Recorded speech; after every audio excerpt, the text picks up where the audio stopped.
अल्हम्दुलिल्लाहि वकफ़ा वस्सलामुन अला इबादिहिल्लज़ीना इस्तफ़ा अम्मा बअद अऊज़ु बिल्लाहि मिनश शैतानिर रजीम बिस्मिल्लाहिर रहमानिर रहीम शहरु रमज़ानल्लज़ी उन्ज़िला फ़ीहिल क़ुरआन हुदल लिन्नासि व बय्यिनातिम मिनल हुदा वल फ़ुरक़ान फ़मन शहिद मिनकुमुश्शहरा फ़ल्यसुमहु वमन कान मरीज़न औ अला सफ़रिन फ़इद्दतुम मिन अय्यामिन उख़र युरीदुल्लाहु बिकुमुल युस्रा वला युरीदु बिकुमुल उस्र वलितुकमिलुल इद्दता वलितुकब्बिरुल्लाह अला मा हदाकुम वलअल्लकुम तशकुरून व इज़ा सअलका इबादी अन्नी फ़इन्नी क़रीब उजीबु दअवतद दाई इज़ा दआन फल्यस्तजीबू ली वलयुमिनू बी लअल्लहुम यरशुदून। सदक़ल्लाहुल अज़ीम।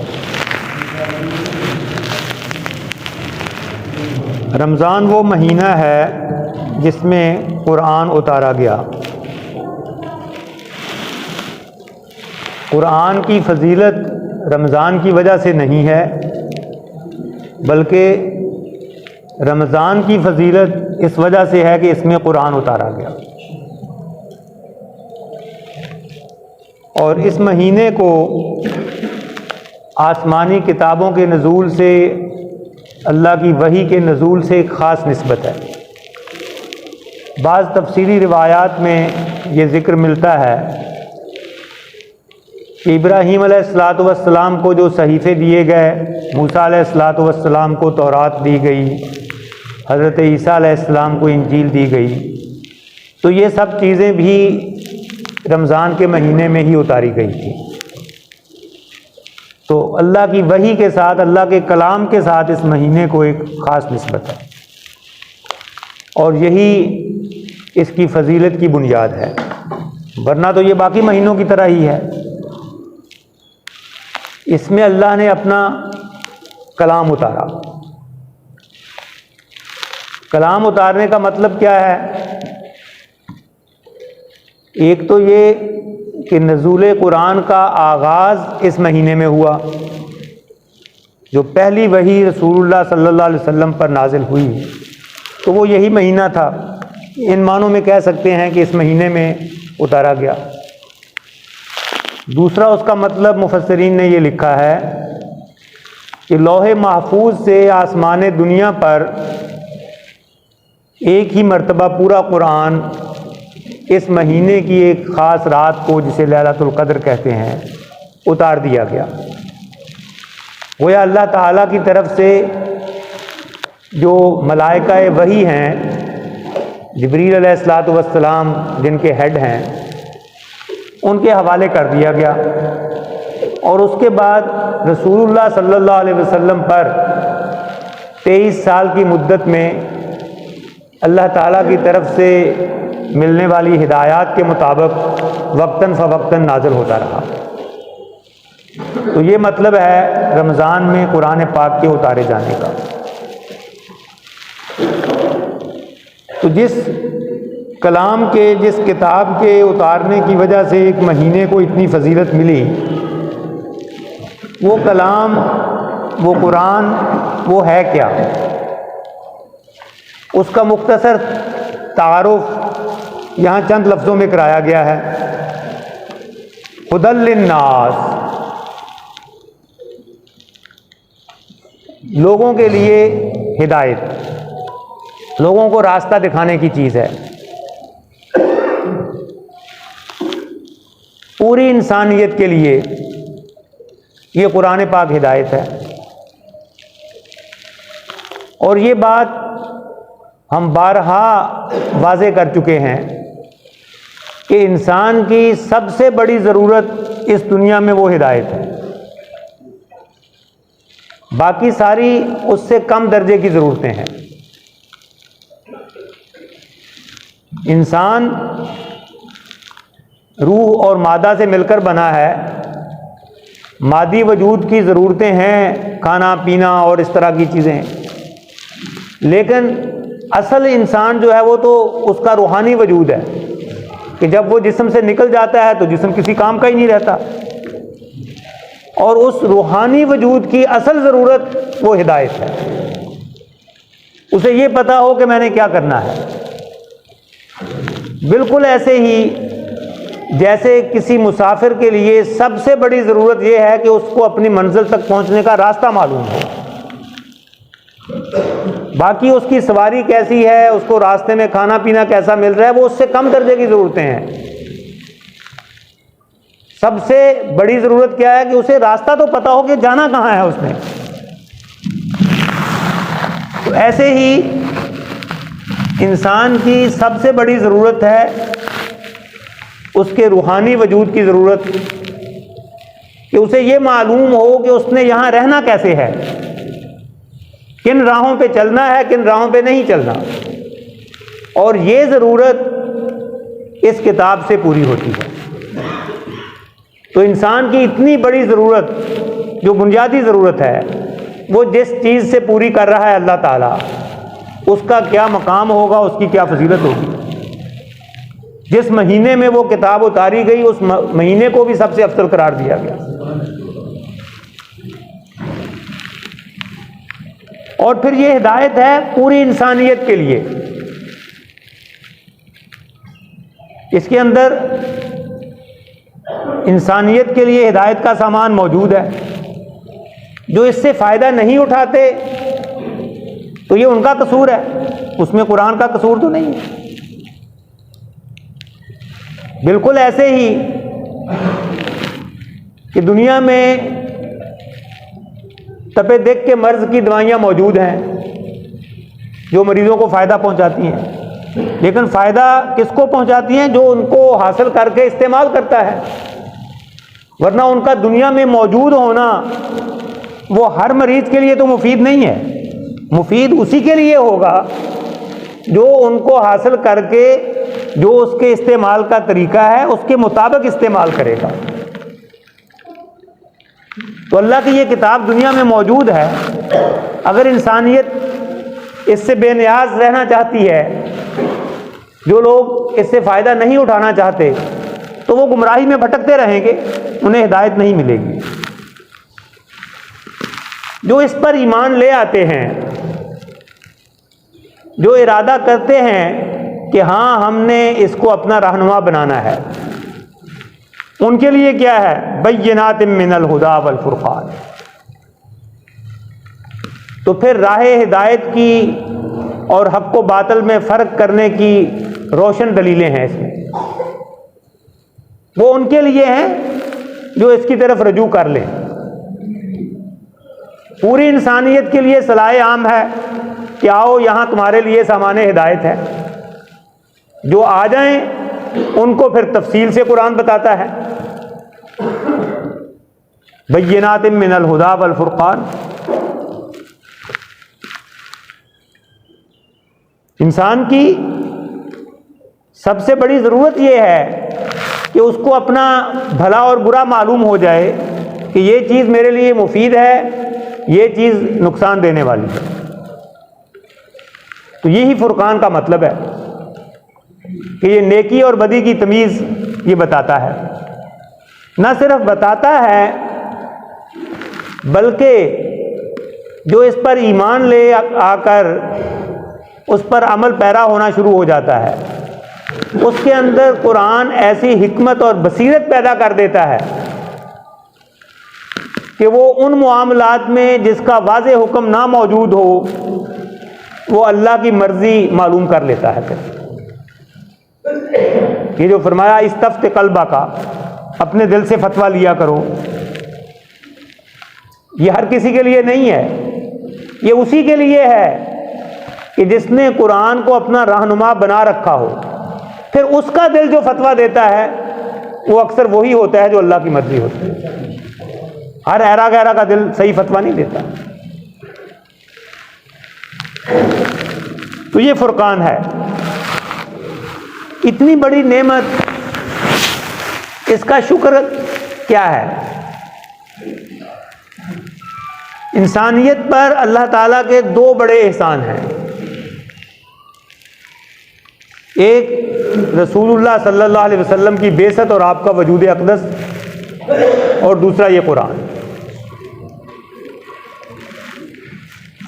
और हकीकत के एतबार से देखा जाए तो रसूलुल्लाह सल्लल्लाहु अलैहि वसल्लम की भी असल हैसियत वो इसी कुरान के इशारे की है।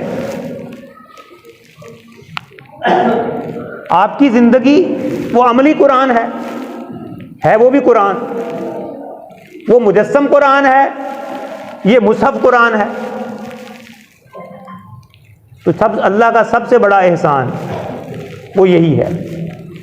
अर्रहमान अल्लमल कुरान, वो रहमान वो होता है जिसमें रहमत अपने पूरे अरूज पर होती है, रहमत जोश मार रही होती है। तो उसकी रहमत का ज़हूर कैसे हुआ? अल्लमल कुरान, उसने कुरान सिखाया। ये उसकी रहमत का सबसे बड़ा ज़हूर है।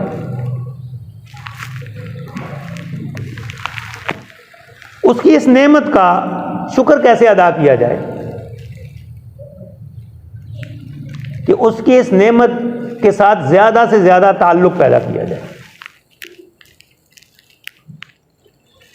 और वो ताल्लुक़ किस तरह ज़्यादा पैदा होता है कि अपने रूहानी वजूद को तंदुरुस्त किया जाए, वो ज़्यादा से ज़्यादा सेहतमंद हो, तो तब अल्लाह के कलाम से कुर्ब नसीब होता है।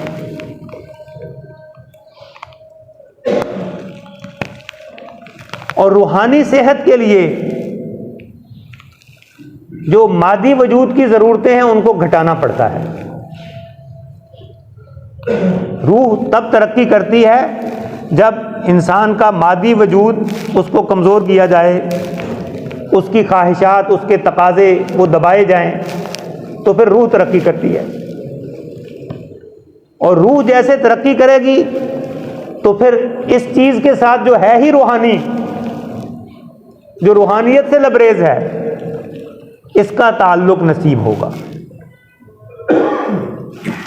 चुनांचे जिस्म की ज़रूरतें, मादी तकाज़े, उनको कुर्बान करने की तरबियत दी गई इस महीने में।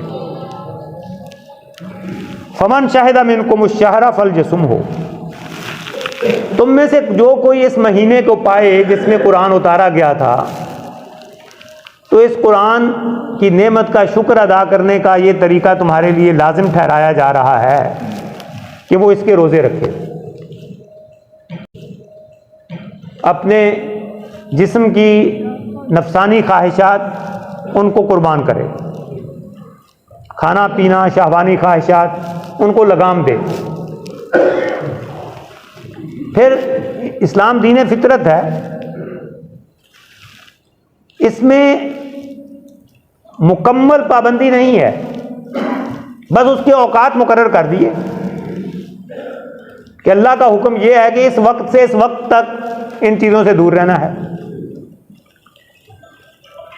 बाकी वक्त में खा पी सकते हैं, बाकी ख्वाहिशात भी पूरी कर सकते हैं। तुम्हें इस बात की तरबियत हासिल हो जाए कि अपने आप को लगाम दे सको। तुम एक बेलगाम घोड़े की तरह ना रहो, अपने आप को लगाम देना तुम्हें आ जाए, इसलिए यह लाज़िम ठहराया गया। जो कोई इस महीने को पाए, यानी उसकी ज़िंदगी में ये महीना आए, वो ज़िंदा हो, तंदुरुस्त हो, तो उस पर लाजिम है कि वो इस पूरे महीने के रोज़े रखे। वमन काना मरीदन औ अला सफ़रिन फ़इद्दतुम मिन अय्यामिन उख़र, और जो बीमार हो या मुसाफिर हो उसके लिए रुख्सत है कि वो इस महीने की बजाय और दिनों में गिनती पूरी कर ले। मुआफ़ उसे भी नहीं है, इस महीने में छोड़ दे अगर उसकी बीमारी इस नौइयत की है या सफ़र इस नौइयत का है। अब ये एक मुसलमान की अपनी जजमेंट पर, उसके अपने फैसले पर छोड़ दिया गया है कि किस बीमारी में उसने रोज़ा रखना है, किस सफ़र में उसने रोज़ा रखना है या नहीं रखना। ये तुम्हारा अपना फैसला है, अल्लाह ताला ने इजाज़त दी है। एक जैसी बीमारी में अगर एक मुसलमान रोज़ा रख लेता है और उसी बीमारी का दूसरा मरीज़ नहीं रखता तो दोनों का अमल ठीक है, शरीयत की इजाज़त मौजूद है। हालत सफ़र में, एक ही सफ़र में बाज़ सहाबा ने रोज़ा रखा होता था, बाज़ ने नहीं रखा होता था, हर एक की अपनी अपनी बर्दाश्त है। लेकिन जो नहीं रखते यानी रुख्सत से फ़ायदा उठाते हैं, उनके लिए मुआफ़ी नहीं है, उन्होंने इसके अलावा बाकी दिनों में पूरा करना है उसको। और जो बगैर रुख्सत के छोड़ दे, ये इतना बड़ा जुर्म है तो उसके बारे में रसूलुल्लाह सल्लल्लाहु अलैहि वसल्लम ने फरमाया कि जो रमज़ान का रोज़ा बगैर किसी रुख्सत के छोड़ दे, शरई रुख्सत उसे हासिल नहीं है, ना वो बीमार है, ना मुसाफिर है, हट्टा कट्टा है, रोज़ा नहीं रखता। बाद में फरमाया वो सारी उम्र भी रोज़े रखे तो रमज़ान के उस एक रोज़े की कज़ा नहीं होगी, वो बरक़ात उसे हासिल नहीं होंगी। हाँ, फ़िक़ही एतबार से ऐसे आदमी के लिए भी एक ही रोज़ा रखने से कज़ा करनी है उसने,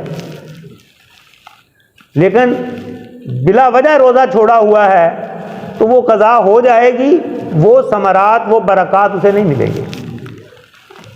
हाँ, शरई रुख्सत के साथ छोड़ा है तो फिर बाद रमज़ान भी अल्लाह ताला वैसा ही अजर व सवाब अता फरमाते हैं, इसलिए कि ये इजाज़त के साथ है।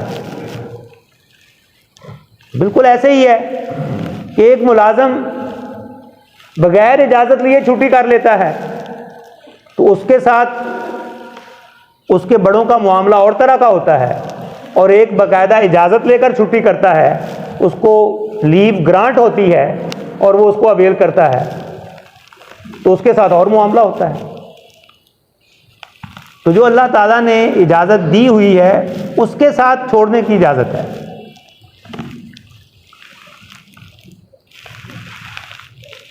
बाज़ फ़ुक़हा ने इस मामले में इतनी सख्ती की है कि अगर शरई रुख्सत के साथ भी रोज़ा छोड़ दिया किसी ने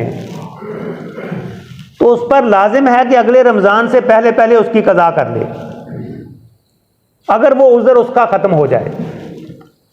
हाँ, अगर वो बीमारी ऐसी है कि दोबारा तंदुरुस्ती के इम्कानात ही नहीं हैं, वो तो और मामला है, उसमें फ़िदिये की गुंजाइश है।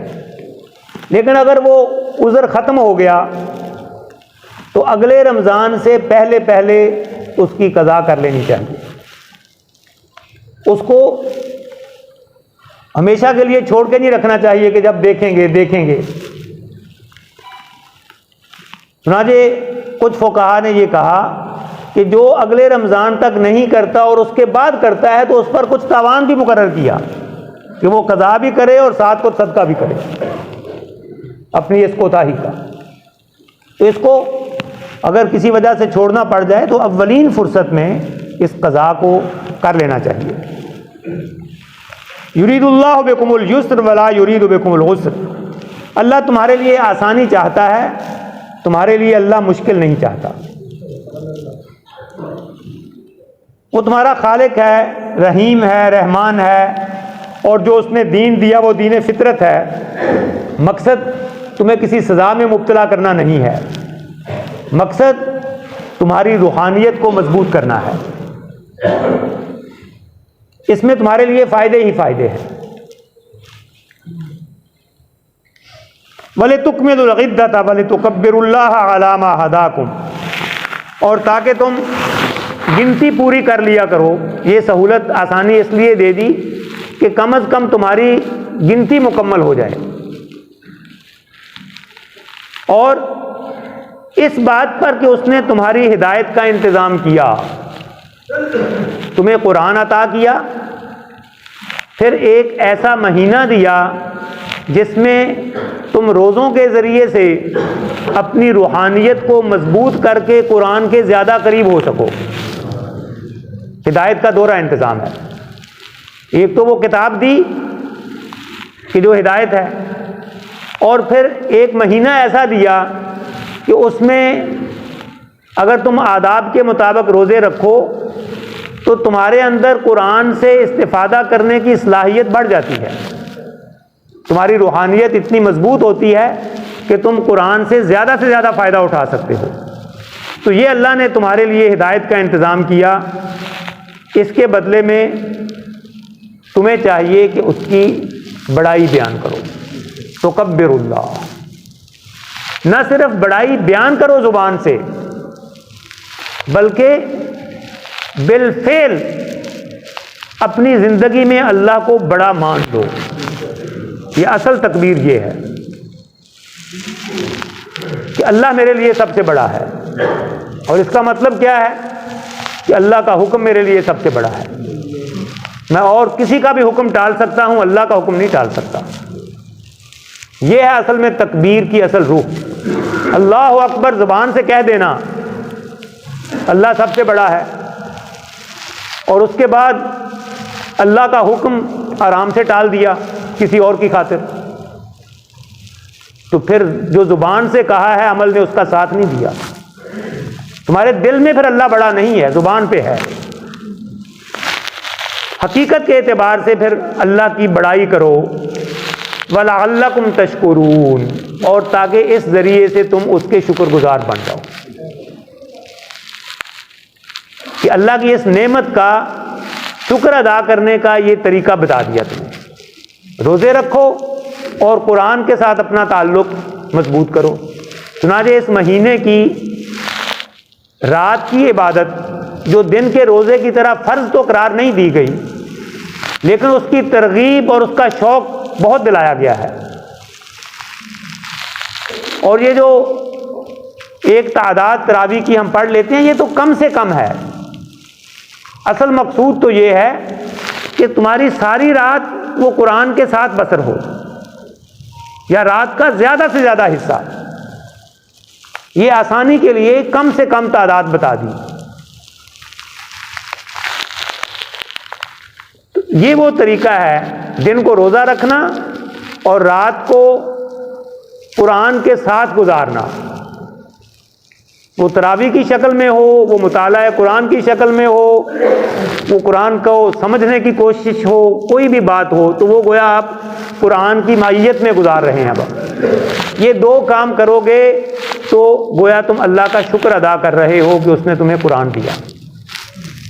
वइज़ा सअलका इबादी अन्नी फ़इन्नी क़रीब, जब तुम अल्लाह के करीब होगे तो फिर ये सवाल पैदा होगा कि अल्लाह के साथ मैं तो करीब हूँ, अल्लाह मेरे कितना करीब है। तो अगर मेरे बंदे मेरे बारे में पूछें कि मैं उनसे कितना करीब हूँ, कि वो तो मेरे करीब हो रहे हैं, क्या मैं दूर हूँ, तो उन्हें बता दो फ़इन्नी क़रीब, मैं उनके बिल्कुल करीब हूँ। उजीबु दावत दाई इज़ा दआन, मैं पुकारने वाले की दुआ को कबूल करता हूँ जब वो मुझे पुकारता है। मुझे पुकारने के लिए उसे कोई लंबे चौड़े रास्ते नहीं इख्तियार करने की ज़रूरत, वो डायरेक्ट पुकार सकता है मुझे, मैं उसके करीब हूँ। दरमियान में किसी वास्ते की ज़रूरत नहीं है। वास्ता जायज़ है या नहीं ये एक अलहदा बहस है, लेकिन उसकी ज़रूरत नहीं है। अल्लाह खुद कह रहा है कि जब वो मुझे पुकारता है पुकारने वाला, तो मैं उसकी दुआ को कबूल करता हूँ। लेकिन मैं अगर ये करता हूँ तो उन पर भी कोई जिम्मेदारी आयद होती है। अगर अल्लाह ताला हर वक्त हमारी डिस्पोजल पे मौजूद है कि जब चाहें उसको पुकार लें, हर वक्त हमारे लिए वो मौजूद है, कोई उसमें वक्त की पाबंदी नहीं, दिन रात के जिस वक्त में चाहो उसको पुकार लो, जिस हाल में जहां मर्जी हो उसको पुकार लो, तो फिर उसका भी हम पे कोई हक है। फलयस्तजीबू ली, उन्हें चाहिए कि मेरा हुक्म माने। वलयुमिनू बी, और मुझ पर ईमान लाएं। लअल्लहुम यरशुदून, ताकि वो खैर को पालें। हिदायत और खैर उनको मिल जाए। तो अल्लाह का हुक्म क्या है कि अपनी इनफरादी ज़िंदगी में खालिस अल्लाह की बंदगी, फ़अब्दिल्लाह मुख़लिसन लहुद्दीन। आपकी ज़ाती ज़िंदगी में अल्लाह का हुक्म सबसे बड़ा हुक्म हो, वही अल्लाह सबसे बड़ा हो, तो ये उसका हुक्म है, उसकी बात मानने का ये मतलब है, फलयस्तजीबू ली। फिर ये बात आपके गिरदो पेश में फैले, दूसरों को भी इस पर बुलाएं कि अल्लाह की बात मानो, और फिर पूरे निज़ाम ज़िंदगी में अल्लाह की बात को बड़ा करके दिखा दें, इसकी जिद्दोजहद करें, इसकी कोशिश करें। ये अल्लाह का मुतालबा है। वो हमारी हर दुआ सुनने को, कबूल करने को हर वक्त मौजूद है, और हमसे मुतालबा ये कर रहा है कि मेरा हुक्म मानो। बाकी दुआ की कबूलियत, उसकी शराइत और उसकी कबूलियत की शक्लें, ये एक अलहदा मौजू है। अगर वो जैसा आप समझ रहे हैं कि ये काम ऐसे हो जाए, वैसे नहीं हो रहा, तो उसका लाजमी मतलब ये नहीं है कि वो दुआ कबूल नहीं हो रही। वो दुआ किसी और शक्ल में कबूल हो रही है, बशर्ते कि उसकी कबूलियत में आपकी तरफ से कोई रुकावट ना हो। आप हराम नहीं खा रहे, अगर हराम खा रहे हैं तो फिर बता दिया गया है कि नहीं कबूल होगी।